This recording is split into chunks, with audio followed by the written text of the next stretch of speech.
Hello everyone, welcome to Dynamic Study. We move on to the next part of our microeconomic lesson. So let's get started. Okay, so we move on to general equilibrium and welfare economics. So general equilibrium theory जो है वो deal करते हैं with the problem of whether independent action by each decision maker, मतलब कि producer, consumer, investor, etc. leads to a kind of a position in which equilibrium is reached by all. मतलब कि एक state होता है, मतलब एक situation होता है जहाँ पर सब markets, सब decision making units are in simultaneous equilibrium. ठीक है, तो यही general equilibrium का concept है.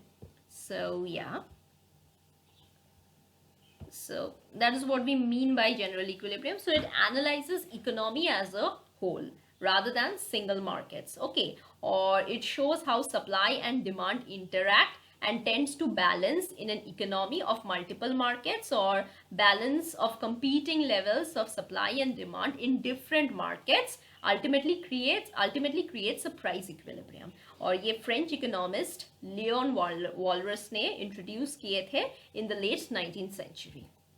तो जो वॉलरेशियन जो मॉडल है, द फर्स्ट अटेम्प्ट जो था is to construct a model to analyse prices for the whole economy was made by the French economist Leon Walras in 1834 to 1910. It was the most ambitious general equilibrium model इन्होंने create किए थे और ये दिए गए थे in the book Elements of Pure Economics. ठीक है, तो वॉलरस ने आर्ग्यू किए थे that all prices and quantities in all markets are determined simultaneously through their interaction with one another. तो different markets है, A, B, C, D, E, different markets है, तो वो simultaneously वो लोग equilibrium में है. ठीक है, that's what through their interaction with one another.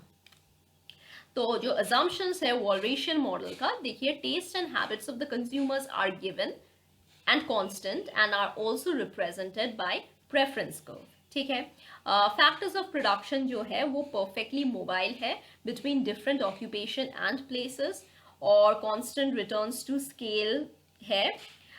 सब factors firms operate करते हैं under identical cost condition. There are no changes in the technique of production and there is full employment of labor and other resources.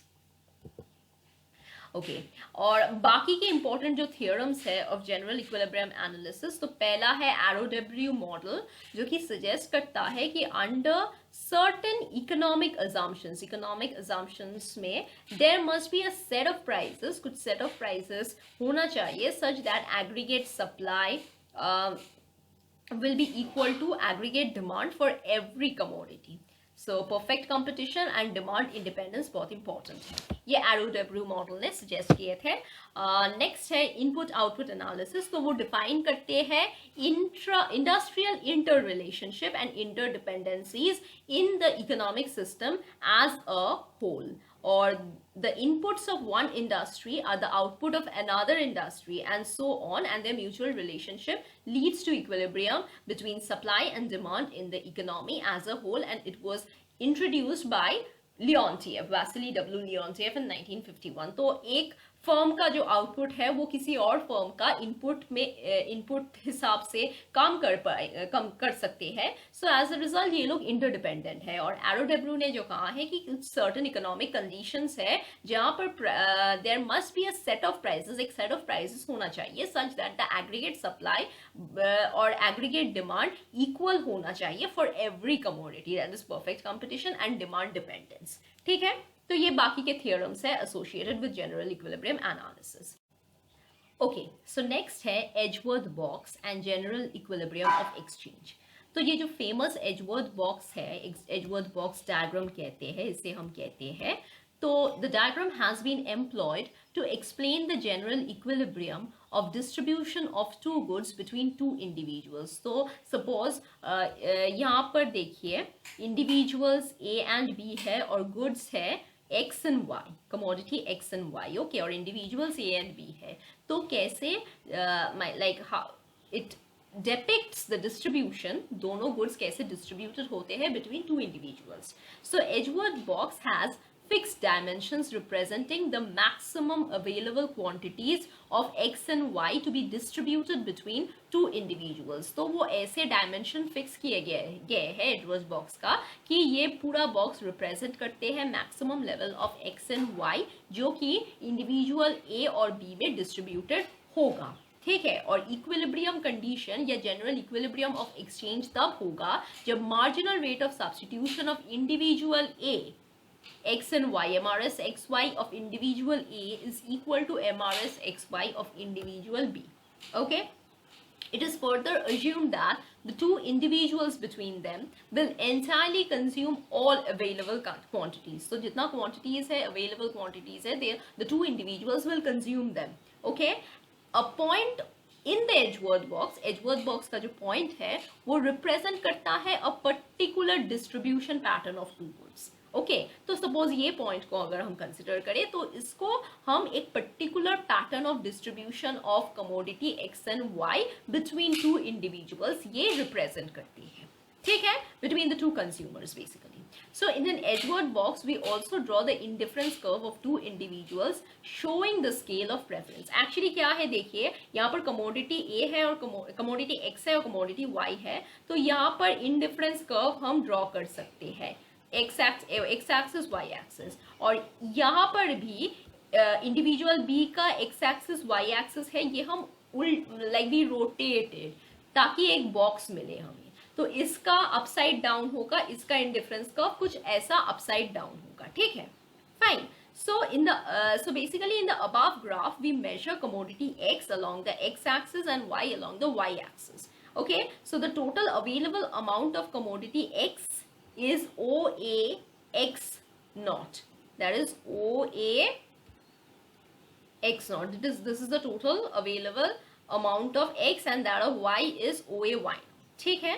So OA is taken as the point of origin for individual A और OB है point of origin of individual B. तो उसके पास इतना, मतलब ये OAX से इसका individual x naught is the amount of, I mean total amount of x and total amount of y, और OB individual B का origin है, और Q जो represent करता है वो एक actual consumption point को represent करता है, ठीक है.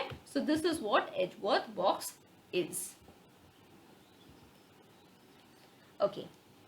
Now, next we are going to discuss about the welfare economics. So welfare economics में Professor Baumol ने कहा है कि welfare economics has concerned itself mostly with policy issues which arise out of allocation of resources. So ये policy based है with the distribution of inputs among various commodities and the distribution of commodities among various consumers. ठीक है, तो distribution of inputs, input को कैसे हम distribute कर रहे हैं among various commodities, क्योंकि commodities produced होते हैं with the help of inputs, and the distribution of commodities among various consumers, क्योंकि consumers consume करते हैं commodities को, ठीक है, फाइन. तो ये है welfare economics which deals with mostly policy issues. तो पहला जो अप्रोच है new classical approach of welfare economics जो which was given by Pigou, Pareto, Marshall. तो ये मेजर इकोनॉमिस्ट थे जिन्होंने वेलफेयर इकोनॉमिक्स थियोरी प्रपोज किए थे, Pigou, Pareto, martial.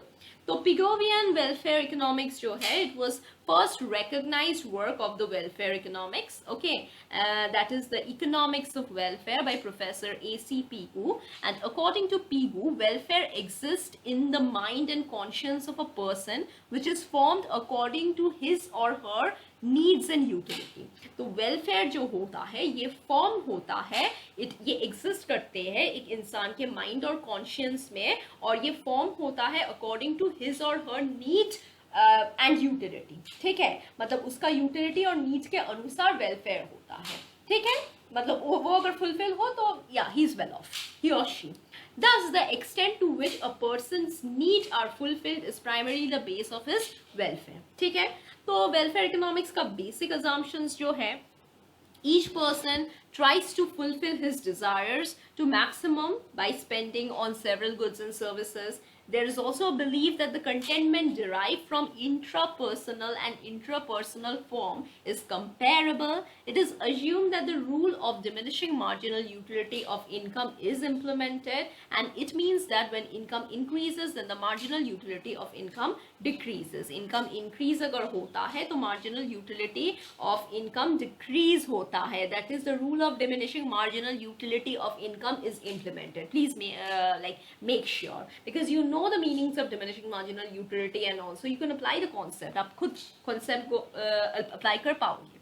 So as a result of this, with the use of extra income, जो extra income है, a poor person gains more than a rich person's loss. Okay, and if we assume that the income to be equal, that the income is transferred from rich to poor. Next है, another belief is that equal ability to achieve contentment, which is of the opinion that different people achieve same level of satisfaction with same actual income. तो basically actual income different लोगों का depend करता है, like, so which is of the opinion that different people they achieve same level of satisfaction. It depends on the individual satisfaction. Okay, next है Pareto's. Okay, so next we move on to Pareto's welfare economics. ठीक है, तो Pareto, the concept of Pareto optimality जो कि Pareto ने दिए थे, so it was named after an Italian economist जिसका नाम था विल्फ्रेडो पेरेटो. तो जो पेरेटो ऑप्टिमैलिटी जो कंडीशन है या क्राइटेरिया है वो रेफर करते हैं to measuring economic efficiency. Economic efficiency को मेजर करते हैं ऑब्जेक्टिवली. सो दिस एफिशिएंसी जो क्राइटेरिया है it was developed by Vilfredo Pareto. Vilfredo Pareto ने ये एफिशिएंसी क्राइटेरिया या पेरेटो एफिशिएंसी भी हम कहते हैं या पेरेटो ऑप्टिमैलिटी भी हम कहते हैं, ऑप्टिमैलिटी या एफिशिएंसी. ओके, सो ये डेवलप किए थे विल्फ्रेडो पेरेटो ने. उसका एक बुक था मैनुअल ऑफ पॉलिटिकल इकोनॉमी. ठीक है, 1906 में. सो बेसिकली ये क्या कहते हैं, it refers to allocation of goods जब एलोकेटेड होता है.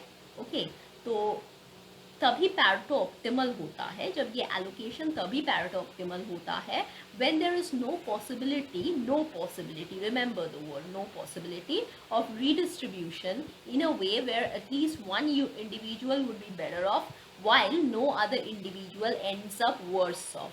मतलब एक इंडिविजुअल बेटर ऑफ हो रहे हैं और दूसरा इंडिविजुअल को मतलब एक इंडिविजुअल गेनर हो रहे हैं without hurting any other individual. ये सिचुएशन नहीं होता है. ओके, तो डेफिनेशन हम कैसे सम अप करेंगे, देखिए, a change in the situation A to B is Pareto improvement if at least one individual is better off without making other individual worse off. For example, देखिए हम जूस ले रहे हैं. सो ए बी है, B खाली है.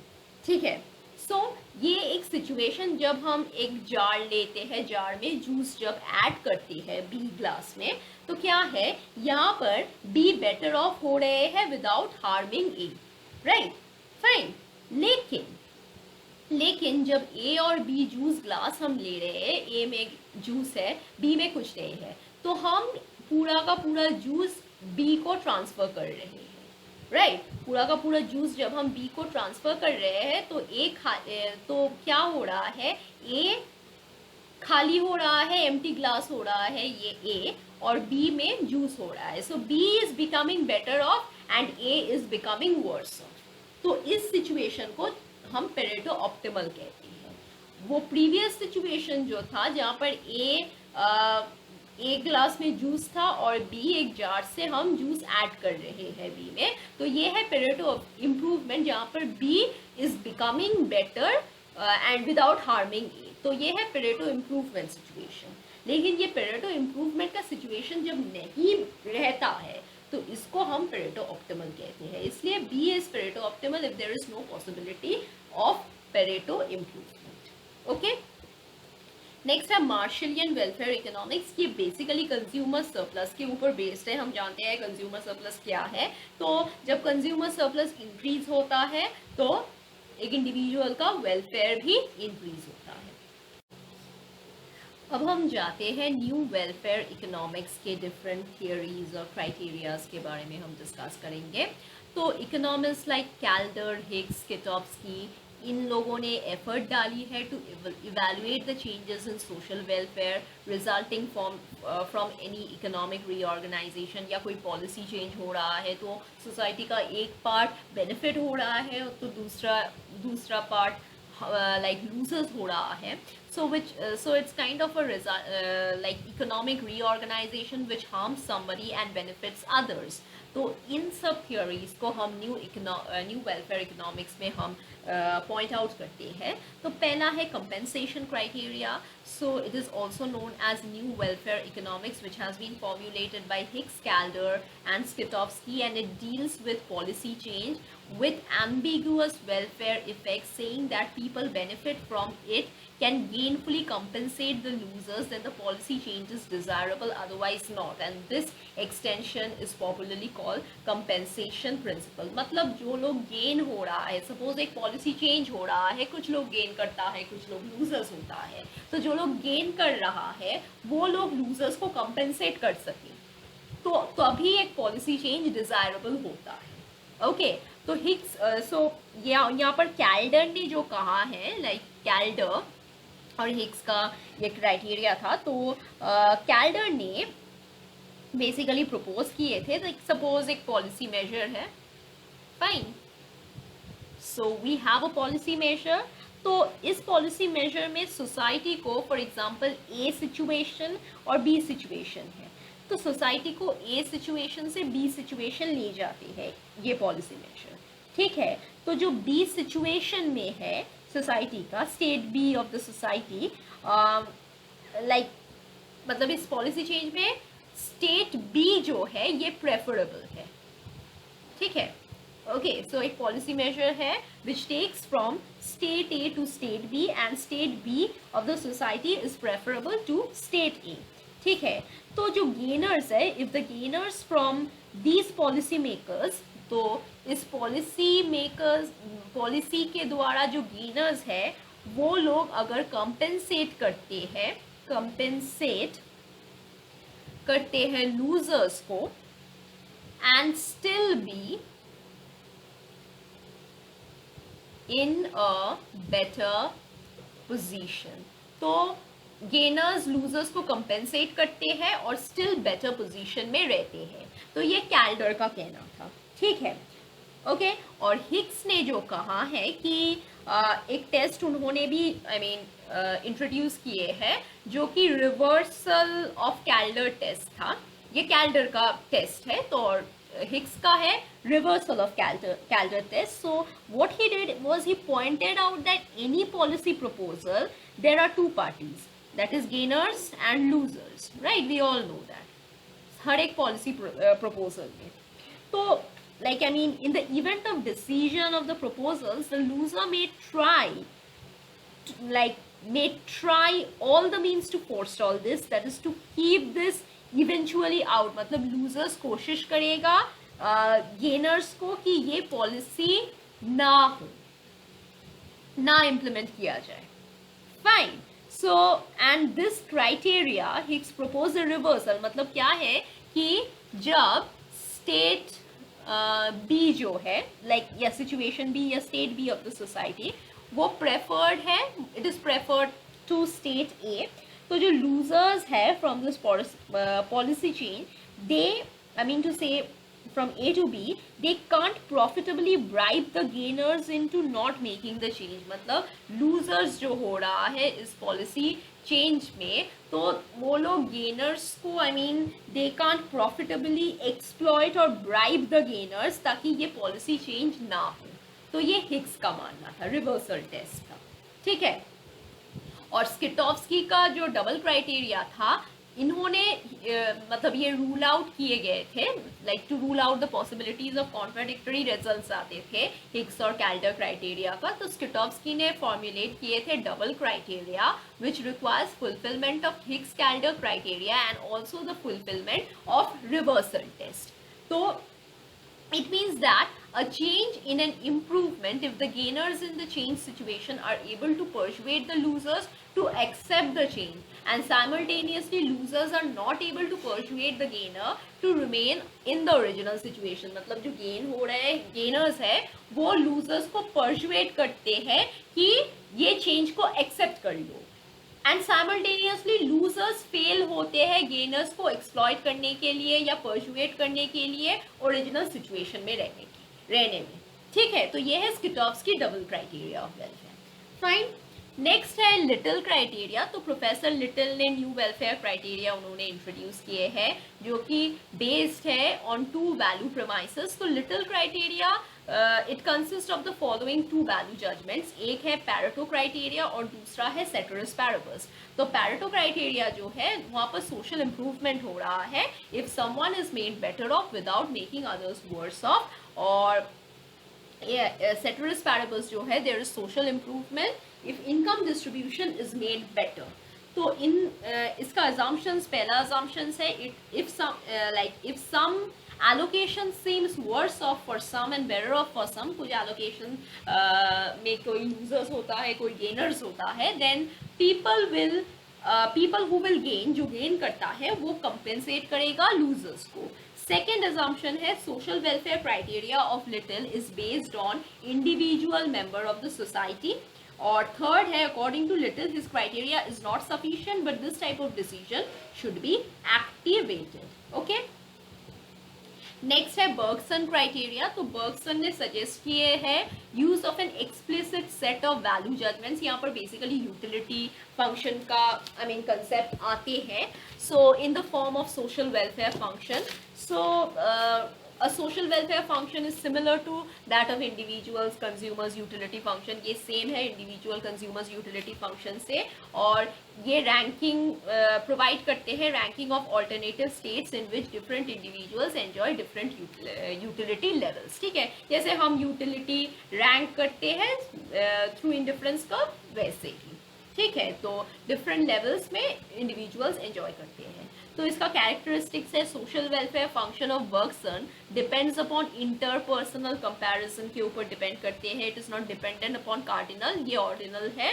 और function is a generalised social welfare function, ये जनरलाइज्ड सोशल वेलफेयर फंक्शन है। It consist all cost decision and moral values under this functions are ordinally defined. Okay, thank you for watching the video. I hope this helps in your revision process.